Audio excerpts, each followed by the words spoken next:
চীনে বিক্রি হওয়া প্রতি 4টি ফোনের একটি আইফোন। চীনের বিশাল স্মার্টফোন বাজারে আবারও শক্ত অবস্থানে ফিরে এসেছে যুক্তরাষ্ট্রভিত্তিক প্রযুক্তি প্রতিষ্ঠান অ্যাপল। গবেষণা প্রতিষ্ঠান কাউন্টার পয়েন্টের সাম্প্রতিক তথ্য বলছে, 2025 সালের অক্টোবরে চীনে বিক্রি হওয়া প্রতি 4টি স্মার্টফোনের একটি ছিল অ্যাপলের নতুন আইফোন 17। গত বছরের একই সময়ের তুলনায় প্রতিষ্ঠানটি বিক্রি বেড়েছে প্রায় 37%। এই অর্জনকে অ্যাপলের জন্য বড় সাফল্য হিসেবেই দেখেছেন বিশ্লেষকেরা।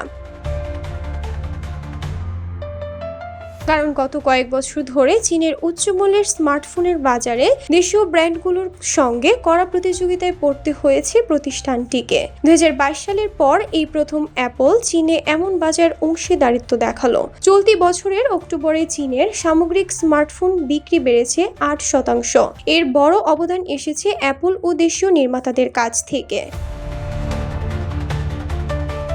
কাউন্টার পয়েন্ট জানায়, আইফোন 17 সিরিজের 3টি এবার মাঝারি থেকে উচ্চ মাত্রার প্রবৃদ্ধি দেখিয়েছে।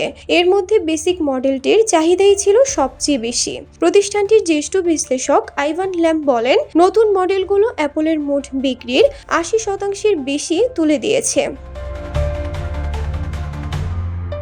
গড় বিক্রি মূল্য বাড়ায় আয় আরও বাড়বে, ফলে বছরের শেষ প্রান্তিক অ্যাপলের জন্য রেকর্ড হতে পারে। অ্যাপলের পাশাপাশি চীনা ব্র্যান্ডগুলো বাজারে দারুণ করেছে। শাওমি দীর্ঘ 1 দশকের বেশি সময় পর আবারও বাজারে 2 নম্বরে উঠেছে।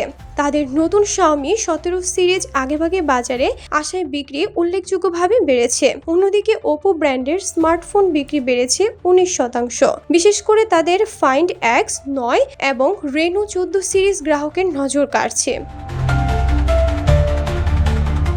নতুন চ্যালেঞ্জ হুয়াওয়ে। চীনা বাজারে হুয়াওয়ে সবসময় বড় প্রতিদ্বন্দ্বী। আগামী 25 নভেম্বর প্রতিষ্ঠানটি বাজারে আনছে তাদের নতুন মেড 80 সিরিজ। বিশ্লেষকদের মতে এটি বাজারে নতুন প্রতিযোগিতা তৈরি করতে পারে।